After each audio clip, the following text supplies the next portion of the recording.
Grabbing the title No City Wants Most Dangerous Small City in the US, Little Rock, Arkansas. It is in fact the second year in a row at the top spot. And today, Jason Mattera is in Little Rock, kicking off our new series, Copland, where we go behind the scenes to give you a raw and revealing look at a day in the life of police officers all across the country. Call is advising that a white female pulled a gun on him. Daily turf wars between the Bloods and the Crips turn the streets into bloody battlefields. The murder rate is the third highest among medium-sized cities in the country. Cops are fighting 24/7 to take the city back, block by block. And Crime Watch Daily is being given rare access to the front lines. How's everyone doing? Good. 2:30 p.m., roll call. Okay, we received information that there's been some large fights occurring around Central High School. They have asked that a couple units run over there to make sure there's not any large groups gathering, any fights breaking out. We've got some extra patrol requests. 5-2's area, they complain that there's drug activity at that location. That is all I have on the clipboard. Do you all have anything? All right, take care of yourselves, take care of each other, and be safe in everything that you do. Roll call is over, and Little Rock PD has invited us to ride along to see what it's like to police many of these dangerous neighborhoods. We jumped in the squad car with Sergeant Cody Miller. He's patrolled these mean streets for 7.5 years. Typically, we are assigned a specific area to patrol. However, our badges say Little Rock, so, we'll go anywhere in the city we need to go. 5:15 p.m. Sergeant Miller gets an urgent 911 dispatch. We got a call on the radio that we've got a subject apparently bleeding, injured at a location, and allegedly has got a hole in his head.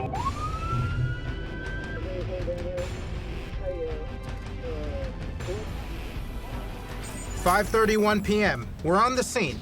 Paramedics are treating the victim of a vicious assault.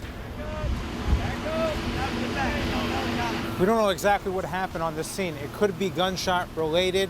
They're taking this man into the ambulance. Well, you're good here. Let's just take that tape to the stop sign there.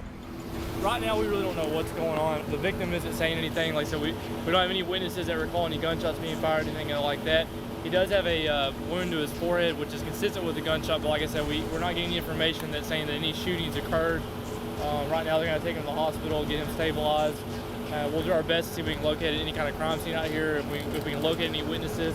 So the victim could have been shot on the far end over there and then either staggered over here where he was found, or he could have been dumped here. Still to be determined.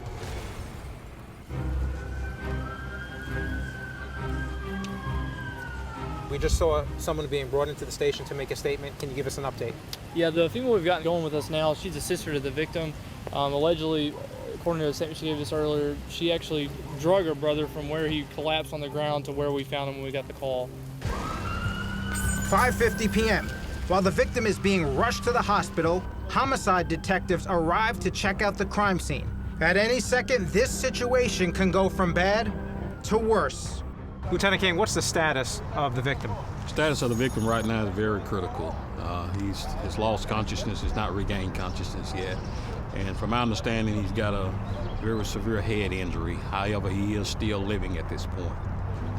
Now, you oversee the homicide division, yet this hasn't been classified as a homicide just yet. But you're here as a precaution? Exactly. When we think that somebody might die, we go ahead and jump on it just like it is an active homicide. That way, if you miss coming out to the scene, if we let this scene go now and he died later, and I don't have my homicide people out there, we've lost this scene. 6:35 p.m.